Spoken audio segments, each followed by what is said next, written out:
الحمد لله نحمده ونستعينه ونستغفره ونؤمن به ونتوكل عليه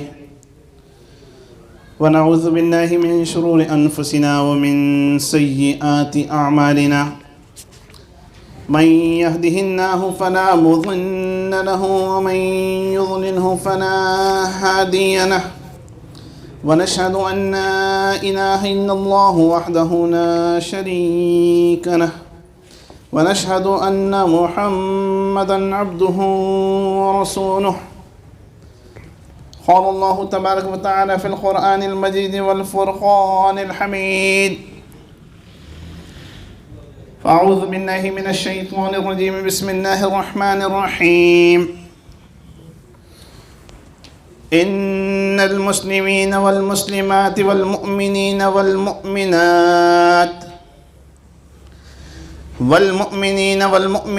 والقانتين والقانتات والصادقين والصادقات والصابرين والصابرات والخاشعين والخاشعات والمتصدقين والمتصدقات والصائمين والصائمات والحافظين فروجهم والحافظات والذاكرين الله كثيرا والذاكرات أعد الله لهم مغفرة وأجرا عظيما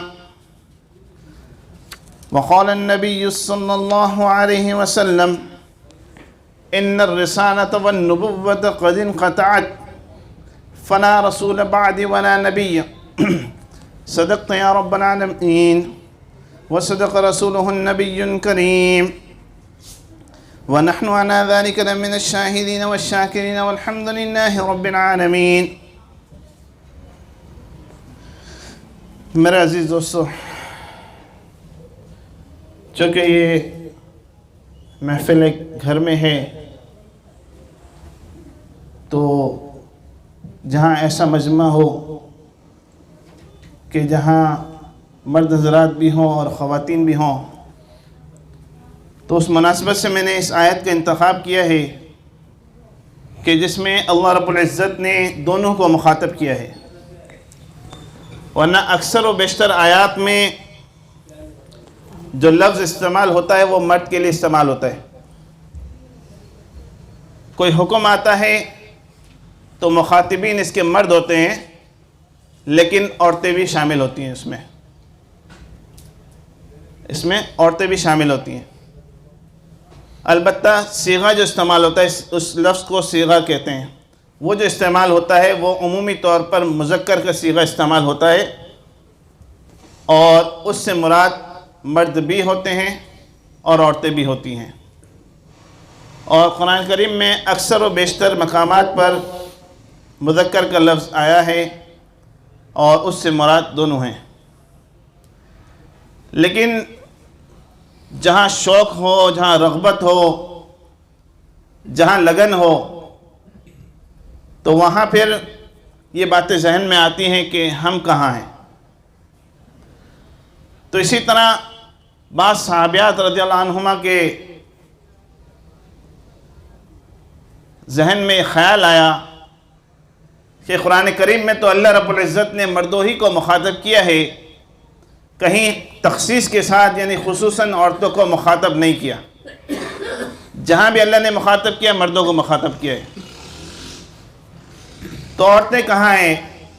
یعنی ایک طرح سے ان کے دل میں خیال آیا کہ عورتیں بھی ہونی چاہیے، کہ دین کے جو احکامات ہیں وہ مردوں کے لیے بھی ہیں، عورتوں کے لیے بھی ہیں.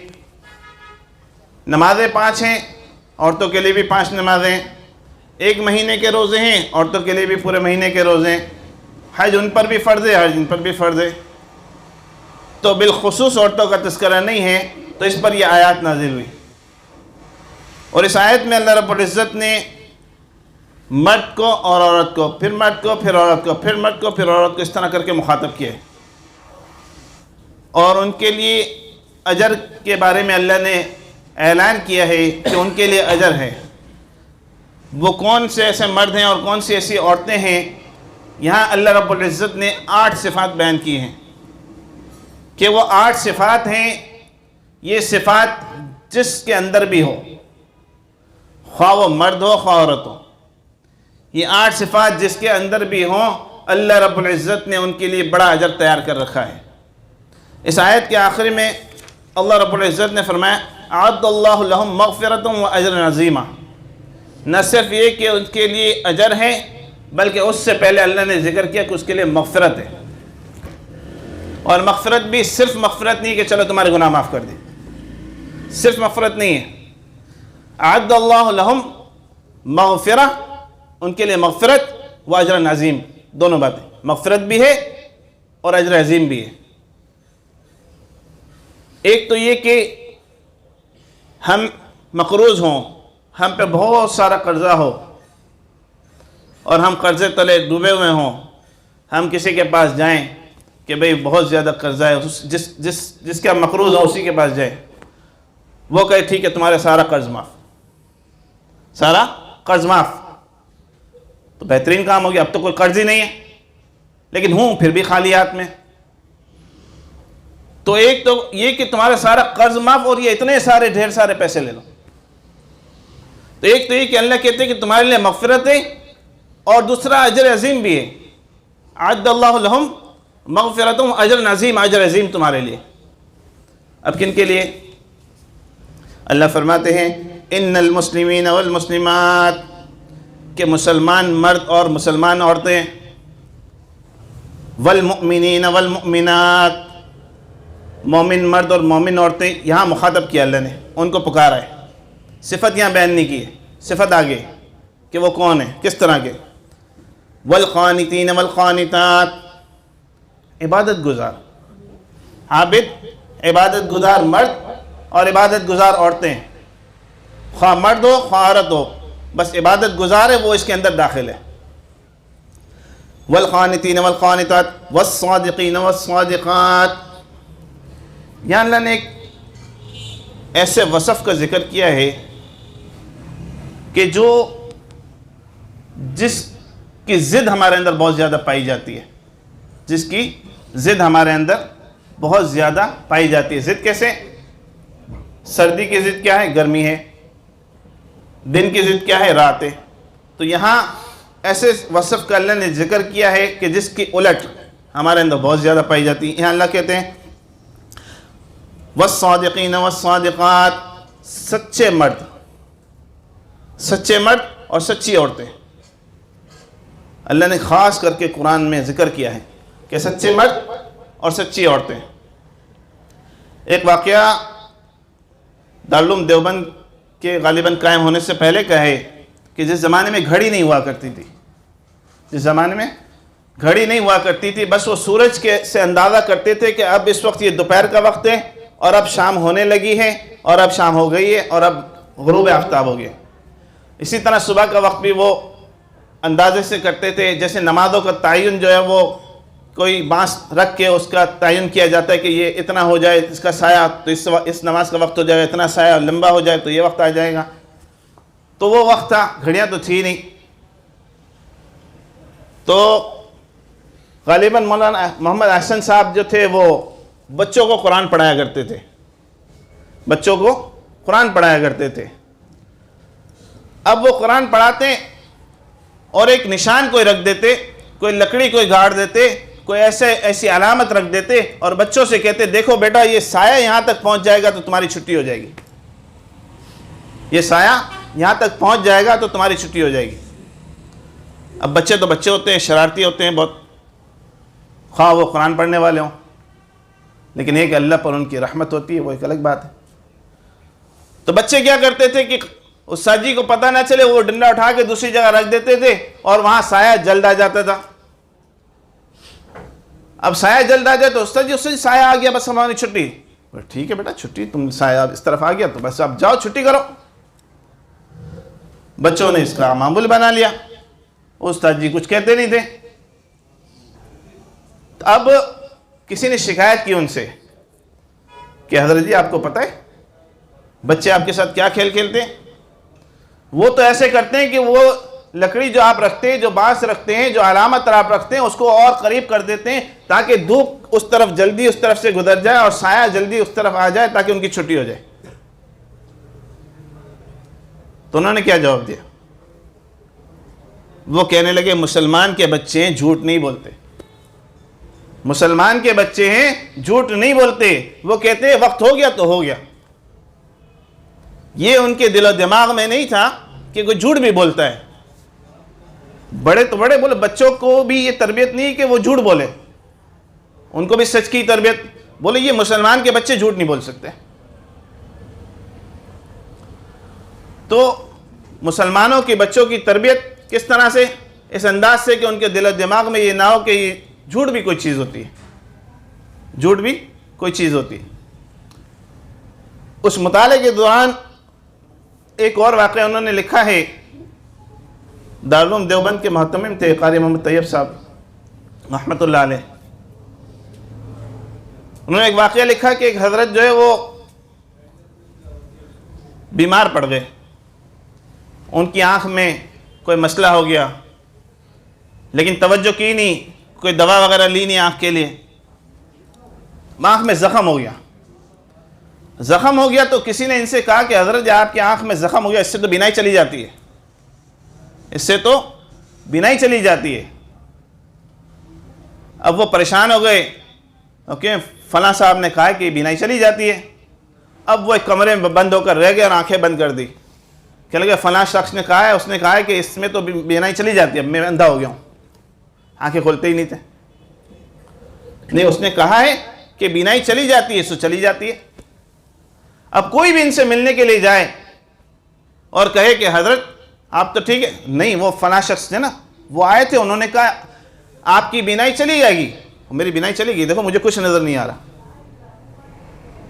مسلمان جھوٹ نہیں بولے گا وہ۔ اب لوگ پریشان ہو گئے کہ کرے کیا؟ تو مولانا یعقوب صاحب تھے، ان سے تعلق تھا، تو انہوں نے حکمت استعمال کی، وہ گئے، کہتے یار کیا معاملہ ہے؟ کہنے لگا بھئی فلاں شخص آیا، تو انہوں نے کہا کہ بھئی تم جو ہے وہ آنکھیں تمہاری جو ہے وہ اس بیماری میں چلی جاتی ہے، میں اندھا ہو گیا ہوں، اب کچھ نہیں۔ اب وہ کہتے کہ نہیں ایسے نہیں ہوتا، تو وہ منع کرتے نہیں مسلمان ہے، ایسے کیسے بول سکتا ہے؟ تب انہوں نے ایک حکمت اختیار کی کہ میں ایسا پانی دم کر کے دینا جانتا ہوں کہ میں اگر پانی دے کے تمہاری آنکھ پر چھینٹا ماروں تو تمہاری بینائی آ جائے گی۔ بڑا اچھا، پھر دے دو مجھے۔ پانی دم کر کے دیا، ان کی آنکھ میں مارا ہے تو بینائی آ گئی۔ در حقیقت تو بینائی تھی یوں نہیں کہ آنکھیں بند تھی، بینائی نہیں تھی۔ جھوٹ انہوں نے بھی نہیں بولا کہ بینائی آ جاتی ہے۔ تو آنکھیں جب بند تھی، انہوں نے پانی چھڑکا، بولا اب آنکھیں کھولیں حضرت، آنکھیں کھولی تو بینائی موجود تھی پہلے ہی۔ وہ سبحان اللہ، بینائی آ گئی، بینائی آ گئی۔ اب اس کا چرچا ہو گیا کہ مولانا یعقوب صاحب نے دم کر کے پانی دیا اور بینائی آ گئی۔ صبح ہوئی تو ان کی مسجد کے باہر لوگ نابینا جمع ہو گئے کہ حضرت تو ایسا دم جانتے کہ وہ بینائی آ جاتی، ایسا دم جانتے بینائی آ جاتی۔ لو بھائی خدا کے لیے، میں کوئی ایسا دم نہیں جانتا، یہ تو ایک حکمت اختیار کی تھی میں نے ان کے لیے کہ وہ بیمار ہو کے جو وہ اس طرح سے اثر لے کے نابینا ہو کے بیٹھ گئے تو میں نے ان کے لیے حکمت اختیار کی تھی، باقی میں کوئی دم نہیں جانتا۔ تو ان کو اتنا اعتماد تھا کہ مسلمان جھوٹ نہیں بولتا، مسلمان جھوٹ نہیں بولتا۔ آپ دیکھو ضرورت ہو یا نہ ہو، جھوٹ کی ضرورت ہو یا نہ ہو، جھوٹ بولتے ہیں، بلا جھجک جھوٹ بولتے ہیں، اپنے بچے سے بھی، اپنے بڑوں سے بھی، اپنے گھر والوں سے، اپنے دکان والوں سے، اپنے ملازمین سے، اپنے ماتحتوں سے، اپنے سے اوپر درجے والوں، سب سے جھوٹ بولتے ہیں۔ ارے ایسے بول دینا یار، ارے ایسے بول دینا۔ بھائی آپ کو ضرورت کیا ہے جھوٹ بولنے کی؟ آپ کو کیا ضرورت ہے؟ تو ہم مدرسہ جب پڑھتے تھے نا تو بڑی عمر میں شروع کیا تھا، تو کاروباری مصروفیات بھی تھی اور دیگر مصروفیات بھی ساتھ تھی، تو بعض اوقات ایسا ہوتا تھا کہ تھکن کی وجہ سے جانے کا جی نہیں چاہتا تھا۔ اول تو یہ عالم تھا کہ میرے اہلیہ کہتی تھی کہ بھئی آپ آج نہیں جاؤ، تھکے ہو۔ میں کہا امی مجھے تو جانا ہے۔ اب کبھی اگر نہیں گئے تو بڑا ہو یا چھوٹا وہاں سختی تھی کہ بھئی پڑھنے کے لیے آئے ہو نا، جب پڑھنے کے لیے آئے تو پھر پڑھو، تمہاری رعایت نہیں ہے، تم بڑے ہو چھوٹے ہو شادی شدہ ہو تاجر ہو کچھ بھی ہو، تمہیں پڑھنا ہے نا، تو کوئی رعایت نہیں ہے، میں تمہارے ساتھ رعایت کروں گا دوسروں کے ساتھ ناانصافی ہو جائے گی۔ اب استاد پوچھتے ہیں کبھی خیریت کل کیوں نہیں آئے تھے؟ ان کو بول دیں وہ جی طبیعت صحیح نہیں تھی، تو بولے اچھا ٹھیک ہے بیٹھ جاؤ. اب وہ ایک دو ساتھی ایسے تھے، بولے یار اب ایسے بول دینا ایسے بول دینا. اب ہم جب نہیں جائیں تو سر جی تھکن بہت تھی اور بس آنے کا دل نہیں کیا، تو کچھ بھی نہیں بولتے. بولے عجیب آدمی ہے کہ اس طرح سے وہ دھڑلے سے سچ بولتے ہیں. ایک تو کام یہ غلط کیا کہ آیا نہیں، چھٹی کی. اور چھٹی کیوں کی؟ ایک عجیب سی وجہ، تھکن لگی ہوئی تھی، کمر میں درد تھا اس لیے نہیں آیا، تو بول دیا اور بس اس میں. تو ایک پھر ساتھی ہمارا کہنے لگا ہم نے سچ آپ لوگوں سے سیکھا ہے. ہم دونوں ساتھ ہی پڑھتے تھے. انہوں نے سچ بولنا آپ لوگوں سے سیکھا ہے. لوگ کو مار تھوڑی دے گا، جان سے تھوڑی مار دیں. بہرحال تو اللہ رب العزت نے یہاں ایک صفت مومن کی یہ بیان کی ہے، ایک عبادت گزار. پھر دوسری صفت جو بیان کی ہے والصادقین والصادقات، کہ سچے مومن، سچے مرد اور سچی عورتیں. تیسری صفت والصادقین والصابرین والصابرات، صبر کرنے والے مرد، صبر کرنے والی عورتیں. صبر کرنے والے مرد اور صبر کرنے والی عورتیں. اللہ رب العزت قرآن کریم میں فرماتے ہیں صابرین کے بارے میں کہ ان اللہ مع الصابرین، کہ اللہ یقیناً اللہ صبر کرنے والوں کے ساتھ ہے. اور آگے جو آیت ہے وَلَنَبْلُوَنَّكُمْ، اللہ فرماتے ہیں وَلَنَبْلُوَنَّكُمْ بِشَيْءٍ مِّنَ الْخَوْفِ وَالْجُوعِ وَنَقْصٍ مِّنَ الْأَمْوَالِ وَالْأَنفُسِ وَالثَّمَرَاتِ وَبَشِّرِ الصَّابِرِينَ. اللہ فرماتے ہیں میں تمہیں ضرور آزماؤں گا. وَلَنَبْلُوَنَّكُمْ، کیسے آزمائیں گے؟ پرچہ دیں گے، پرچہ حل کرو، کیسے آزمائیں گے؟ اللہ کے خود تفسیر بیان کرتے ہیں وَلَنَبْلُوَنَّكُمْ بِشَيْءٍ مِّنَ الْخَوْفِ، خوف کے ذریعے اللہ آزمائے گا. بعض اوقات خوف طاری ہو جاتا ہے، ایسا خوف کہ گھر سے نہیں نکل پاتے. بعض لوگوں سے اس طرح سے ان کے بارے میں سنا ہے کہ ایسا خوف طاری ہوتا ہے گھر سے نہیں نکل پاتے. اور یہ تو آپ سبھی جانتے ہیں کہ آج سے چند سال پہلے جو حالات چلے تھے کراچی کے، تو یہ حال ہوتا تھا گھر سے نکل نہیں پاتے تھے، خوف تھا. وَلَنَبْلُوَنَّكُمْ بِشَيْءٍ مِّنَ الْخَوْفِ وَالْجُوعِ، کبھی اللہ بھوک دے دیں گے، بھوک کے مارے برا حال ہے، بھوک کے ذریعے اللہ آزمائیں گے. وَنَقْصٍ مِّنَ الْأَمْوَالِ، اور مال میں نقصان دے دیں گے. مال تھا اچھا خاصا، آگ لگ گئی، یا اس میں کوئی نقص پیدا ہو گیا، یا اس کوئی بھی انداز، جیسے آج کل کے دور کے اعتبار سے آپ سمجھ لیں کہ مارکیٹ گر گئی، اس کی ریٹ گر گئے، تو اللہ آزماتے ہیں. وَلَنَبْلُوَنَّكُمْ بِشَيْءٍ مِّنَ الْخَوْفِ وَالْجُوعِ وَنَقْصٍ مِّنَ الْأَمْوَالِ وَالْأَنفُسِ، آپ کی جان میں نقصان دے دیں گے، اللہ آپ کو بیمار کر دیں گے. اچھے خاصے چلتے پھرتے اٹھتے بھاگتے تھے اور اب یہ حال ہے کہ بستر سے نہیں اٹھ پاتے. تو اللہ یہ آزما رہے، اللہ نے آپ کی جان میں نقص دے دیا. مِنَ الْأَنفُسِ وَالثَّمَرَاتِ، اور ثمر کہتے ہیں پھل کو، کہ اللہ پھلوں میں نقصان دے دیں گے. امام شافعی رحمۃ اللہ علیہ فرماتے ہیں کہ یہاں پھل سے مراد اولاد ہے. پھل سے مراد اولاد ہے، کہ چھوٹی عمر میں جو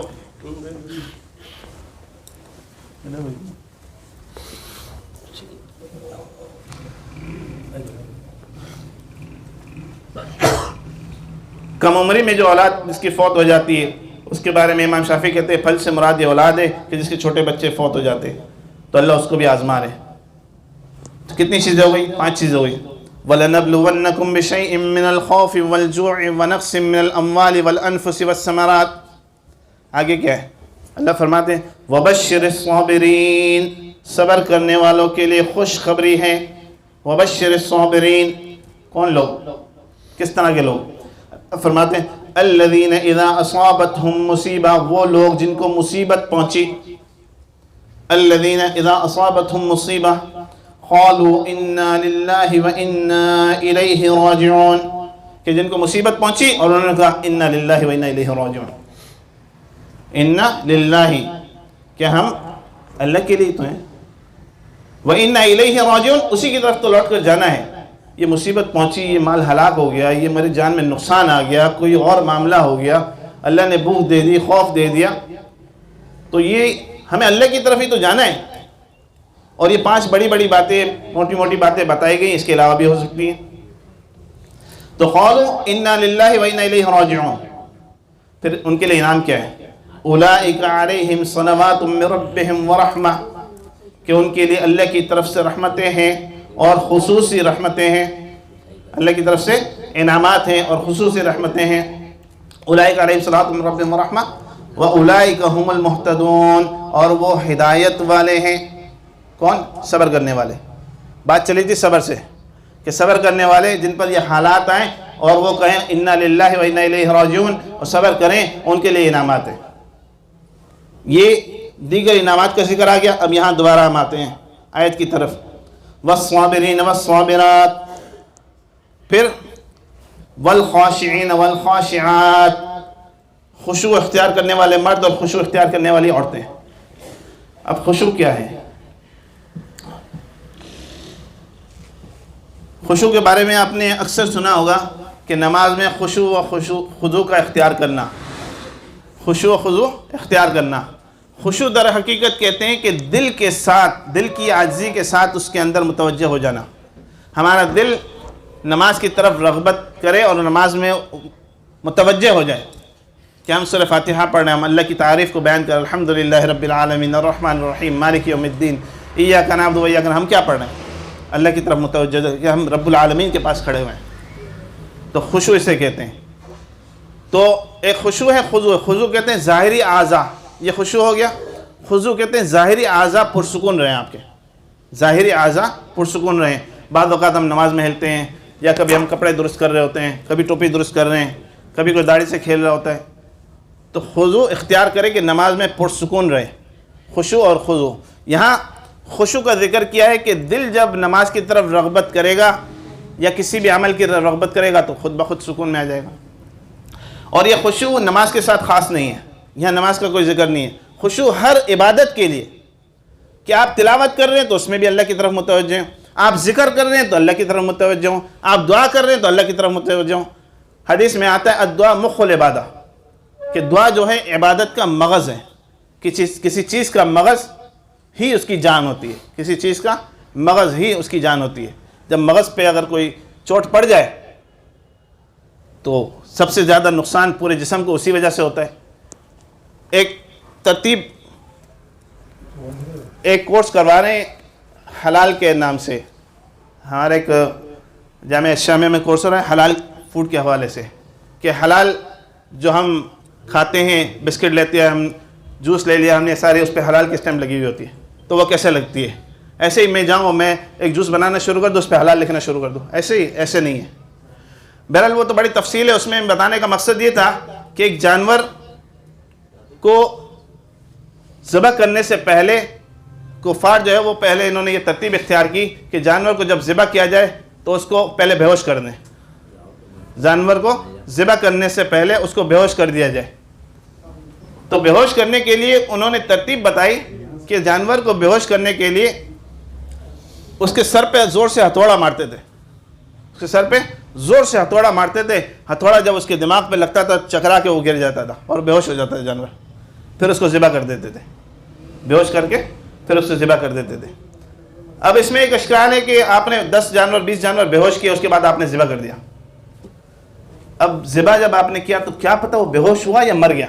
آپ کو تو نہیں پتا، وہ حرکت ہی نہیں کر رہا، وہ تو بے ہوش پڑا ہوا، ساکت پڑا ہوا ہے، آپ کو پتہ ہی نہیں ہے، کیا پتہ وہ بے ہوش کرنے سے وہ زندہ بھی ہے یا نہیں ہے۔ تو کیا تھا، اس کے دماغ کو چوٹ پہنچی، جب دماغ چوٹ پہنچی سارا جسم اس کا بیکار ہو گیا، سارا جسم بیکار ہو گیا۔ تو دماغ کیا ہے؟ دماغ اصل جڑ ہے۔ تو حدیث میں آتا ہے الدعاء مخ العبادہ، کہ دعا جو عبادت کی جان ہے۔ اب آپ بتائیں اس میں خشوع ہونا چاہیے نہیں ہونا چاہیے؟ اس میں اللہ کی طرف متوجہ ہمیں ہونا چاہیے نہیں ہونا چاہیے؟ ہونا چاہیے، بالکل ہونا چاہیے۔ اور دعا ہی نہیں، ہر عبادت میں اللہ کی طرف خشوع، یہاں مطلقاً عموم بیان کیا گیا ہے، یہاں کسی چیز کے ساتھ خاص نہیں کیا۔ یہاں اگر ہوتا ہے نا کہ والخاشعین والخاشعات فی الصلاۃ یا فی الصوم یا فی الزکاۃ یا اسی طرح سے فی الحج، کوئی ایسی خاص خصوصیت ہوتی کہ اللہ فرماتا کہ اس کے ساتھ جو ہے خشوع ہونا چاہیے، ایسا نہیں ہے، یہاں عموم ہے۔ تو ہر عبادت میں اللہ کی طرف دھیان ہو۔ پھر آگے اللہ فرماتے ہیں والمتصدقین والمتصدقات، صدقہ کرنے والے مرد اور صدقہ کرنے والی عورتیں۔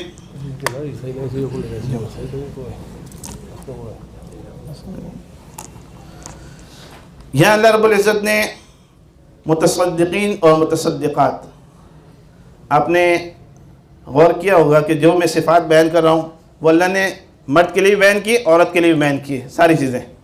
تو یہاں اب ہم پہنچیں والمتصدقین والمتصدقات، صدقہ کرنے والے مرد اور صدقہ کرنے والی عورتیں. صدقہ کرنے والے مرد اور صدقہ کرنے والی عورتیں. تفسیر قرطبی میں لکھا ہے حضرت نے کہ یہاں صدقے سے مراد صدقات واجبہ بھی ہیں اور صدقات نافلہ بھی ہیں، اور صدقات واجبہ سے مراد زکوٰۃ ہے. تو زکوٰۃ ادا کرنے والے مرد اور زکوٰۃ ادا کرنے والی عورتیں، نفلی صدقہ کرنے والے مرد اور نفلی صدقہ کرنے والی عورتیں. تو یہ سارے اس میں مراد ہیں، جو زکوٰۃ ادا کرے وہ مرد، جو زکوٰۃ ادا کرے عورت، جو صدقہ دے مرد، جو صدقہ دے عورت، تو وہ سارے مراد ہیں. اور صدقے کے تو الحمدللہ بڑے فضائل ہیں، احادیث میں تو ہے ہی ہیں، بلکہ قرآن میں بھی موجود ہیں، جس میں سورہ بقرہ کی آیت ہے کہ اللہ فرماتے ہیں مثل الذین ينفقون اموالهم فی سبیل اللہ، مثال ان لوگوں کی جو اللہ کے راستے میں اپنا مال خرچ کرتے ہیں. مثل الذین ينفقون اموالهم فی سبیل اللہ کمثل حبہ، ان کی مثال دانے کی سی ہے. دانے کی سی مثال ہے کہ جب دانہ زمین میں بویا، اس میں سے نکلی بالیاں، جو بال کی طرح ہوتی ہے، بالیاں ہوتی ہے جس کے اندر اس پہ دانے لگتے ہیں. ایک دانہ بویا ہے، ایک دانہ، زیادہ نہیں. ایک دانے سے کیا ہوا؟ 7 بالیاں نکلی، اس کی 7 شاخیں نکلی. فی کل سنبلۃ 100، بیچ میں آیت میں نے چھوڑ دی کیونکہ میں ترجمہ کر چکا ہوں. فی کل سنبلۃ 100 حبہ، ہر بالی میں 100 حبہ 100 دانے، ہر بالی میں 100 دانے. بالیاں کتنی تھی؟ 7 بالیاں تھی. کس سے نکلی؟ ایک دانے سے. ایک دانے سے نکلی 7 بالیاں، اور ان 7 بالیوں میں 100 دانے، تو کتنے ہو گئے؟ 700. مثل الذین ينفقون اموالهم فی سبیل اللہ، مثال ان لوگوں کی جو مال اپنا اللہ کی راہ میں خرچ کرتے ہیں، ایک کے بدلے 700. آگے اللہ فرماتے ہیں واللہ یضاعف لمن یشاء، اللہ جن کے لیے چاہتا ہے تو بڑھا دیتا ہے، 700 سے بڑھا دیتا ہے. ہم ہوں گے تو کیا کریں گے؟ 700 چل 710 دے دے، 720 دے دے، چل بہت سخی میں تو بڑا سخی ہوں، 720 دے دے. اللہ کے یہ معاملہ نہیں ہے. واللہ یضاعف لمن یشاء، اللہ جس کے لیے چاہتا ہے بڑھا دیتا. تو اللہ کا بڑھانا کیسا ہوگا؟ اللہ کا بڑھانا 700 کی جگہ 750 ہوگا، 800 ہوگا. اللہ کا بڑھانا تو ہمارا گمان نہیں جا سکتا. 700 کی جگہ اللہ چاہے تو 7,000 دے دے، 7 لاکھ دے دے، 7 کروڑ دے دے، اس کی مرضی. اب اس کے اندر اخلاص کتنا ہے، اس نے کس قدر مشقت سے صدقہ کیا، اس کے اندر کتنی قربانی ہے، پھر اللہ پاک اپنے فضل سے اس کو بڑھا دیں گے. تو یہ صدقے کی تو بڑی فضیلت ہے کہ جس کے ذریعے سے اللہ پاک بلاؤں کو ٹالتے ہیں. اور حدیث میں آتا ہے جس کا مفہوم ہے کہ اپنے بیماروں کا علاج صدقے سے کیا کرو، اپنے بیماروں کا علاج صدقے سے کیا کرو. پھر آگے اللہ فرماتے ہیں والصائمین والصائمات، والصائمین والصائمات، روزے رکھنے والے مرد اور روزے رکھنے والی عورتیں. روزے رکھنے والے مرد اور روزے رکھنے والی عورتیں، یہ مسلمان کی جو عبادت ہے نا، پورے عالم میں مشہور ہے، پوری دنیا جانتی ہے. خواہ وہ مسلمان ہو یا نہ ہو، خواہ وہ کافر ہو، خواہ کمیونسٹ ہو، خواہ عیسائی ہو، کسی بھی مذہب کا ہو، اس کو پتہ ہے مسلمان کی یہ عبادت ہے، مسلمان کی یہ عبادت ہے. میرا جب چین جانا ہوا تو وہاں اتفاق سے کام بڑھ گیا اور مجھے ٹھہرنا پڑا رمضان کے مہینے میں. تو رمضان کے مہینے میں جب میں مارکیٹ میں گیا ہوں، روزہ میں نے رکھا تھا، اور مارکیٹ جب میں گیا ہوں، میں بتا دوں آپ کو، روزہ رکھا تھا سے مطلب یہ کہ اس میں اجازت ہے سفر میں، آپ رکھنا چاہیں تو رکھیں، نہیں تو بعد میں اس کی قضا کر سکتے ہیں، سفر میں اجازت ہے. تو آپ بولیں گے پتہ نہیں روزہ رکھا تو کیا مطلب نہیں رکھنا چاہیے. تو بہرحال وہ روزے سے تھا. میں مارکیٹ میں گیا اور میں ایک دکاندار سے، ایک خاتون تھی، اس سے میں بات چیت کر رہا تھا، تو تھوڑا سا میں نے سر پہ ہاتھ رکھا.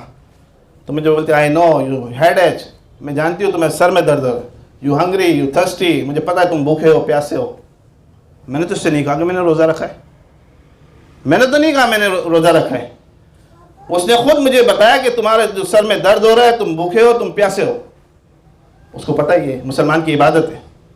اچھا، پھر جہاز میں جب واپسی جا رہا ہوں تو روزہ تھا اور افطار کا وقت کچھ قریب تھا، ابھی ہوا نہیں تھا، قریب تھا. تو افطاری میں وہ جو جب جہاز چلتا ہے اور وہ آپ کو کھانا پیش کیا جاتا ہے، تو ایئروسٹس میرے پاس آئی، آپ تھوڑی تاخیر سے کریں گے نا، آپ کو تو تھوڑی تاخیر سے چاہیے ہوگا. میں نے کہا آپ تھوڑا سا ٹھہر جائیں، آپ تھوڑا ٹھہر جائیں، اس کے بعد دیجیے گا. تو کافر بھی جانتے ہیں کہ یہ ہماری عبادت ہے، یہ ہماری عبادت ہے، اور اللہ رب العزت نے روزوں کو تو فرض کیا ہے. تو جو روزے رکھتے ہیں، جو نہیں رکھتے تو اللہ ہی حافظ ہے ان کا، اللہ پاک خیر کر. یہ فرض ہے تو اس کی تو بہت ضرور پابندی کرنی چاہیے.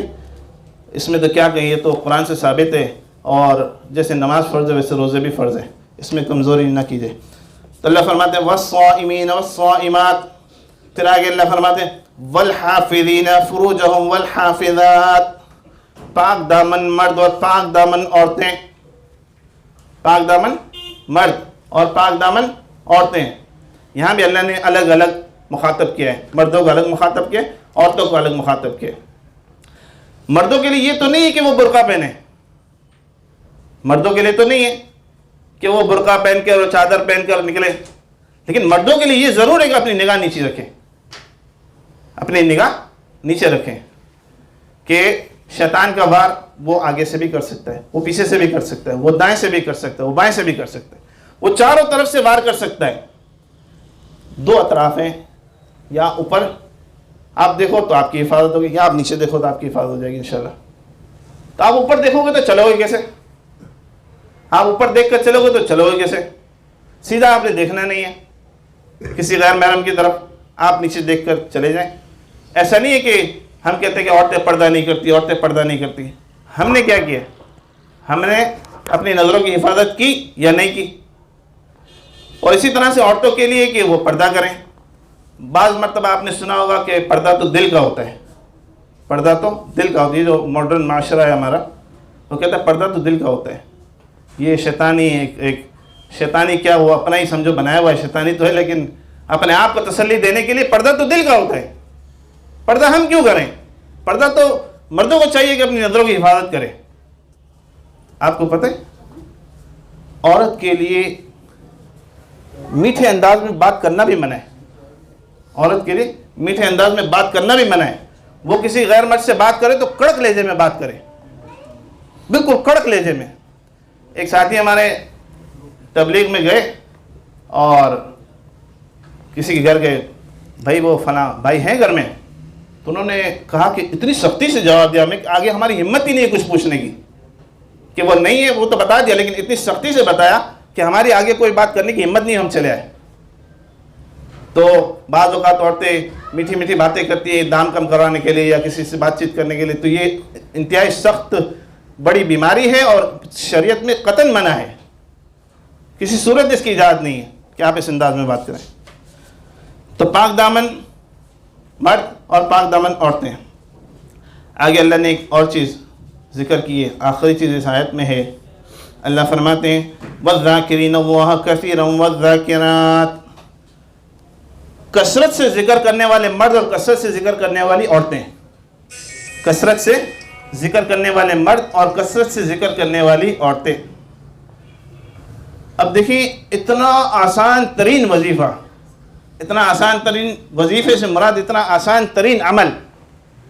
آپ کام میں مصروف ہیں، آپ کام کر رہے ہیں، کوئی چیز بنا رہے ہیں، یا کسی کو کوئی سامان دے رہے ہیں، یا کچھ اٹھا رہے ہیں، یا صفائی کر رہے ہیں، یا گاڑی چلا رہے ہیں، یا کہیں سوار ہو رہے ہیں، کسی اور مقصد میں آپ لگے ہوئے ہیں، لیکن زبان سے آپ کی خالی. آپ ذکر کر سکتے ہیں، آپ سارا دن کام میں لگے لیکن آپ ذکر کر سکتے ہیں. بس ضروری بات ہو وہ کریں، اس کے علاوہ نہ کریں، اس کے علاوہ آپ بس ذکر میں لگے رہیں. تو یہاں اللہ نے فرمایا کثرت سے ذکر کرنے والے مرد اور کثرت سے ذکر کرنے والی عورتیں. خواہ وہ مرد ہو یا خواہ عورت ہو، جو کثرت سے ذکر کرے گا وہ اس دائرے کے اندر آ جائے گا. جو کثرت سے ذکر کرے گا وہ اس دائرے کے اندر آ جائے گا. بس اللہ کا ذکر کثرت سے کرے. وہ کثرت سے کب کرے گا؟ جب فضولیات سے بچے گا، جب فضولیات سے بچے گا. حدیث میں آتا ہے نعمتان مغبون فیہما کثیر من الناس الصحت والفراغ، کہ دو نعمتیں ایسی ہیں جس میں بہت سے لوگ دھوکے میں. حدیث ہے، میں نہیں کہہ رہا، آپ علیہ الصلوۃ والسلام فرماتے ہیں کہ دو نعمتیں ایسی جس کے بارے میں بہت سے لوگ دھوکے میں. کیا ہیں؟ الصحت والفراغ، ایک صحت اور ایک فرصت، ایک صحت اور ایک فرصت۔ صحت کی حالت میں ہم اللہ کی طرف رغبت کرتے نہیں ہیں، اللہ کی عبادت کرتے نہیں ہیں، پھر جب بیماری لاحق ہوتی ہے تو میرا جی چاہتا ہے کہ میں مسجد میں جا کے نماز پڑھوں۔ اب تیرے جی کو کیا کرنا ہے؟ تیری تو ٹانگیں کام نہیں کرتی، اب تیرے جی کو کیا کرنا ہے؟ تیرا جی چاہتا ہے تو اس وقت کیوں نہیں گیا؟ اس وقت جاتا ہے جب اللہ نے صحت دی تھی۔ آج جب صحت کی نعمت تجھ سے چھین گئی تو تو حسرتیں کرتا ہے۔ یہ تو کفار بھی آخرت میں حسرت کریں گے، کاش کہ ہم دنیا میں دوبارہ بھیج دیجئے، کاش کہ ہم دنیا میں دوبارہ جائیں اور اچھے اچھے اعمال کر کے آئیں۔ تو یہاں تک کہ یہ بھی حسرت کریں گے کہ کاش کہ ہم مٹی ہو جائیں، کاش کہ ہم مٹی ہو جائیں۔ لیکن بہرحال اس وقت گزر چکا ہوگا، لیکن آج وقت موجود ہے، آج پھر بھی وقت موجود ہے، ابھی گزرا نہیں ہے۔ ابھی کتنی سانسیں کس کی باقی ہیں پتہ نہیں ہے، لیکن آج پھر بھی وقت موجود ہے۔ تو دو چیزیں جس کے بارے میں غفلت میں، ایک صحت ہے کہ صحت ہے تو آج استعمال کر لے اللہ کے لیے، اس کو جو ہے وہ اللہ کے ذکر میں، عبادت میں اس کو لگا دیں۔ اور دوسری فرصت ہے، دوسری فرصت ہے، بیچ میں جو لاک ڈاؤن لگا تھا اور فرصت ہی فرصت تھی، طویل ترین فرصت تھی۔ ہم کسی سے کہتے کہ یار تم یہ ذکر کیا کرو یا یہ تلاوت کرو، یا ہم کسی سے بات کریں کہ اس طرح نفلیں پڑھنی چاہیے، یار میرے پاس ٹائم کہاں ہے، وقت ہی نہیں ملتا۔ میرا تو جی چاہتا ہے کہ وقت ملے تو میں کثرت سے تلاوت کروں۔ اب ہم خود ہر ایک خود دیکھ لے کہ جو اتنی لمبی چوڑی چھٹیاں آئی تھی اس میں کس نے کتنی اللہ کی عبادت کی ہے، کس نے کتنی اللہ کی عبادت کی ہے۔ تو یہ دو نعمتیں ایسی ہیں جس کے بارے میں بہت سے لوگ دھوکے میں، جب یہ ہاتھ سے نکل جاتی تو پھر حسرت اور افسوس، ہائے افسوس کہ میں ایسے کر لیتا، ہائے افسوس کہ میں ایسے کر لیتا۔ تو بہرحال یہاں پر یہ ساری چیزیں ہوئیں، اور اس کو ایک مطلب پھر میں آپ کو بتاتا ہوں۔ اللہ فرماتے ہیں ان المسلمین والمسلمات، بے شک مسلمان مرد اور مسلمان عورتیں، والمؤمنین والمؤمنات، مومن مرد اور مومن عورتیں، والقانتین والقانتات، عبادت گزار مرد اور عبادت گزار عورتیں، والصادقین والصادقات، سچے مرد اور سچی عورتیں، والصابرین والصابرات، سب سچے مرد اور سچی عورتیں، والخاشعین والخاشعات، خشوع اختیار کرنے والے یعنی عبادت میں اللہ کی طرف رغبت اختیار کرنے والے مرد اور رغبت اختیار کرنے والی عورتیں، والمتصدقین والمتصدقات، زکوٰۃ صدقہ ادا کرنے والے مرد اور زکوٰۃ صدقہ ادا کرنے والی عورتیں، والصائمین والصائمات، روزہ رکھنے والے مرد اور روزہ رکھنے والی عورتیں، والحافظین فروجہم والحافظات، پاک دامن مرد اور پاک دامن عورتیں، والذاکرین اللہ کثیرا والذاکرات، کثرت سے ذکر کرنے والے مرد اور کثرت سے ذکر کرنے والی عورتیں۔ ان کے لیے کیا ہے؟ یہاں اللہ نے ذکر کی ان باتوں کو، لیکن جو یہ صفات جس کے اندر ہے اس کے لیے کیا ہے؟ اللہ فرماتے ہیں اعد اللہ لہم، اللہ نے تیار کر رکھا ہے، اعد اللہ لہم مغفرہ، سب سے بڑھ کر مغفرت۔ اللہ کہتے ہیں کہ اگر یہ صفات تمہارے اندر ہیں، اعد اللہ لہم مغفرہ واجرا عظیما، اور بہت بڑا اجر، بہت بڑا اجر۔ 8 چیزیں ہو گئی۔ اب 8 چیزیں یاد کیسے رہیں؟ 8 چیزوں پر عمل کیسے ہو جائے ہمارا؟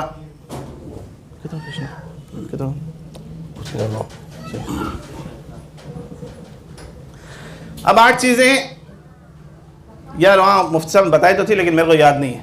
ایک تو روزہ تھا، اور ایک جو ہے وہ خشوع تھا، اور پتہ نہیں کیا تھا، اب آیت بھی ذہن میں نہیں ہے کہ میں قرآن کھول کے دیکھ لوں۔ اب 8 چیزیں یاد کیسے رہیں؟ دیکھو ایک آپ کو شارٹ پیکج دیتا ہوں، چھوٹا سا، کیونکہ عموماً ہماری زبان اس طرح چلتی ہے تو کیا کریں، مدارس میں تو اس طرح نہیں پڑھایا جاتا، لیکن چونکہ عوام کا مجمع ہوتا ہے تو وہاں پھر ان کو اس اعتبار سے سمجھایا جاتا ہے۔ تو اللہ فرماتے ان الذین آمنوا وعملوا الصالحات، کتنی باتیں؟ ان الذین آمنوا وعملوا الصالحات، 2 چیزیں، صرف 2 چیزیں۔ ایک کیا ہے؟ ایمان، سارے ایمان والے الحمدللہ۔ ان الذین آمنوا، بے شک وہ لوگ جو ایمان لائے، وعملوا الصالحات، اور عمل صالح کیا۔ کتنی باتیں ہو گئی؟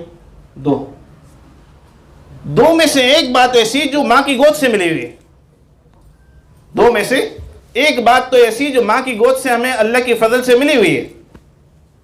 ان الذین آمنوا، ایمان تو اللہ نے ماں کی گود میں ہی دیا ہوا ہے۔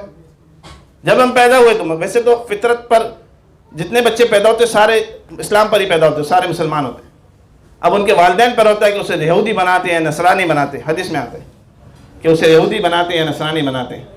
تو والدین کا بڑا اس میں عمل دخل ہے. تو بہرحال ایمان اللہ نے ماں کی گود میں دے دیا. اب کیا ہے؟ صرف عمل صالح، نیک عمل.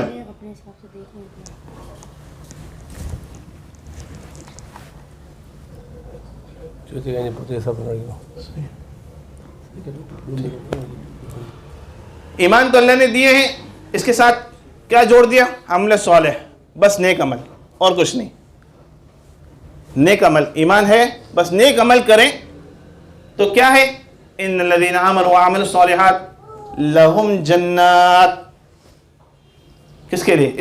اس طرح کے لوگوں کے لیے جو ایمان لائے اور نیک عمل کیا، اس کے لیے کیا؟ لہم جنات، ان کے لیے باغات ہیں. قرآن کہتا ہے ان کے لیے باغات ہیں.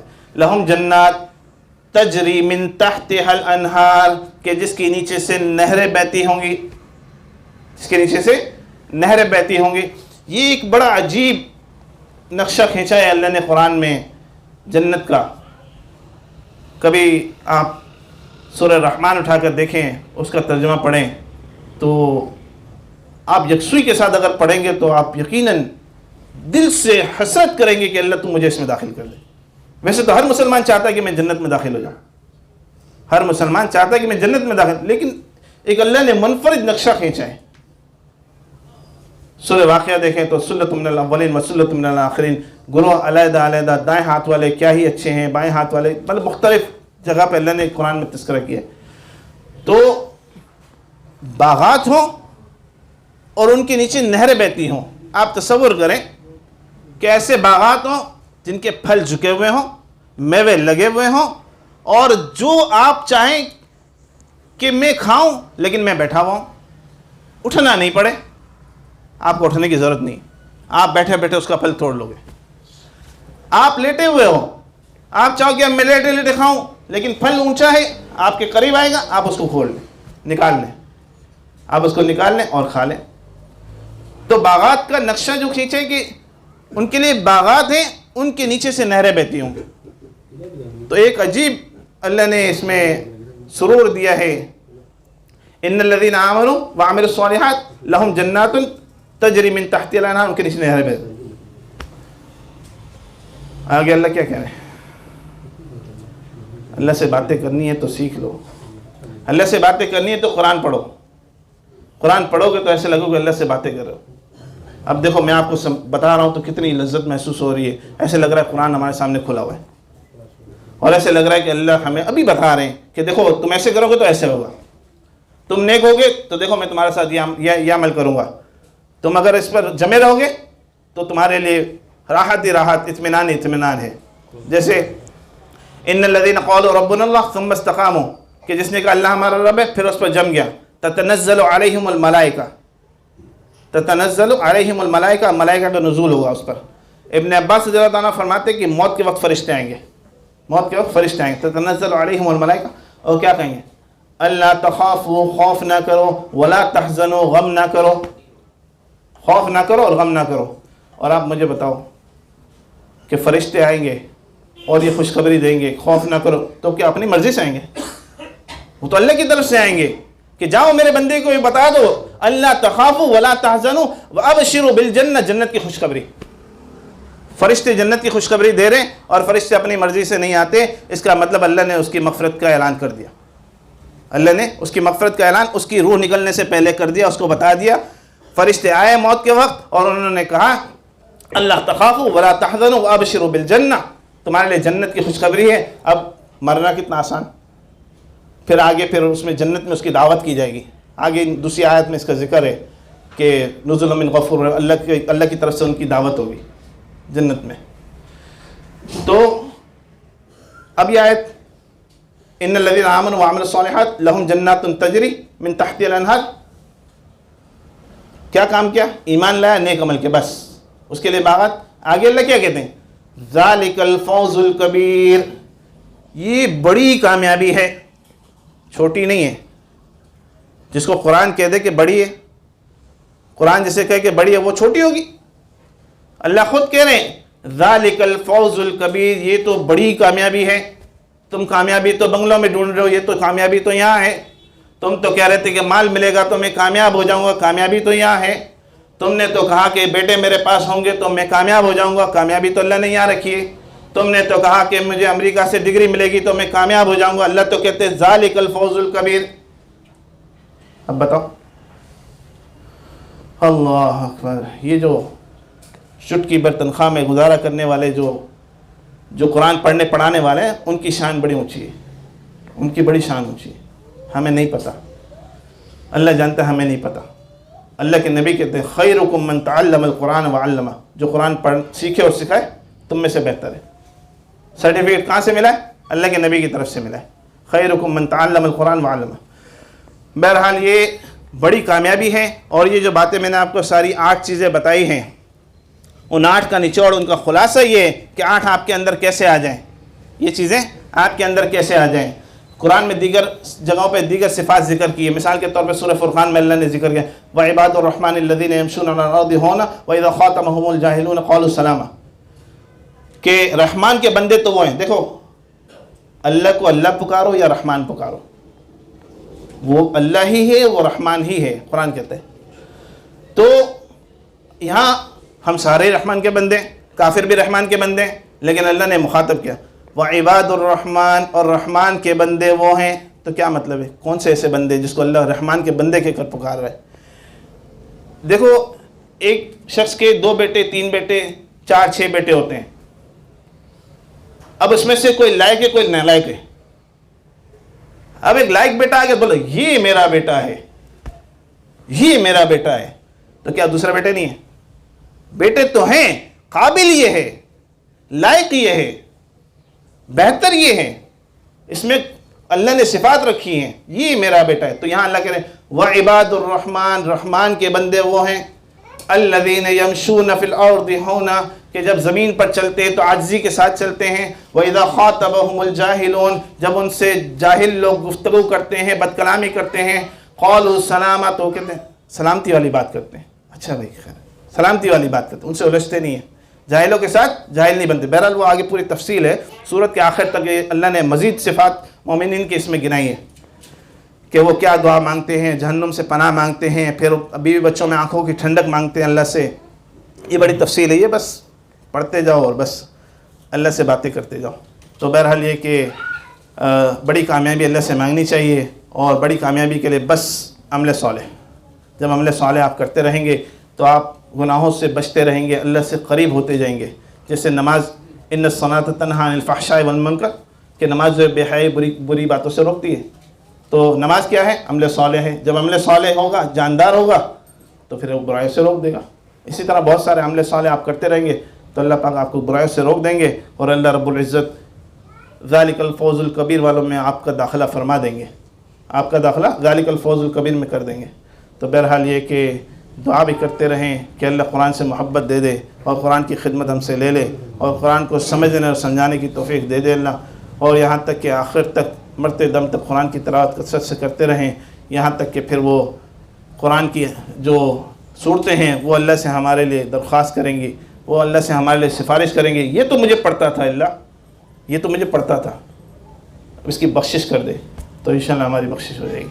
اللہ ہم سب کو عمل کرنے کی توفیق عطا فرمائے۔ وآخر دعوانا